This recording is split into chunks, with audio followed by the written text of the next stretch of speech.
Good morning. Luis Gomez, Operations Section Chief. This is Thursday, September 15th, or Friday, September 15th, sorry. It's operational briefing, operational update on what's happening on the Six Rivers Lightning Complex. Down in Branch 5 and 40, this is really the last reporting date for the team, for this team and for the incoming team on these areas. The lone pine is going to be returned back to the Six Rivers National Forest, and the lost hog, ridge bridge, devil will all be returned back to Redwood National Park. Work did continue out there yesterday and has continued today on rehab and making sure everything's put back to normal. And then that, like I said, that's the last day of our notification of what's going to take place out there. Coming up into Marlow on Branch 20, Marlow, Copper, and Blue Creek. Again, they continue to come together. Old burn scar, big snags, rough terrain. Really don't want to be putting people out there. They're being monitored with folks out there, and we have a plan, an action plan for the future.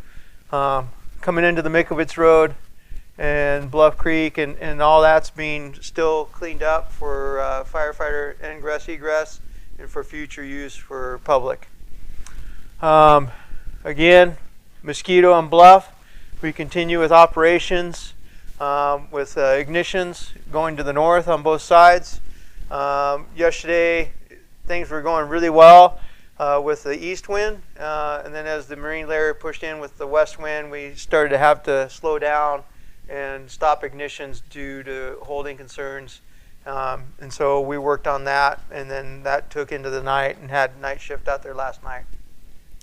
Again, you're going to see, this is, right now this is in confinement area, right? And then as we get fire on the ground and ignitions take place, things start to cool down, we will call that contained. And it will be 3 to 5 days. This is a long game here.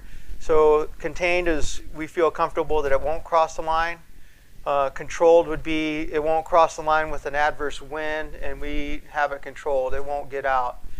So it's going to take a while to get to those points with all these incidents, not just this area, also Blue Creek and Perch. So I understand that it looks odd when we're seeing the acreage increase and containment go down, but in 5 or 6 days you're going to start seeing an increase in containment all the way around, and that's going to continue to happen until, like I said, this is a long game. This is going to be a couple weeks, and then as we get into the containment, we'll get closer and closer, but probably mid-October you're going to see high numbers of containment. Right now you're going to see low numbers. And just to explain that, coming over Letterbuck, again we're monitoring it. It's in an old burn, not really moving really fast because it's a newer burn scar, but we're still monitoring that. Coming into the Perch, yesterday and last night, Perch was active in the Butler Creek drainage and on this northeast side. During the night, humidities did not recover. It may be into the 40% at the highest, which would still allow for burning to take place. And but we're monitoring that. We had a night structure group out there last night, and day structure is out there again today, and they're aware of what's going on. And then we also have our regular division groups out there at the time. So that's what's taking place out here.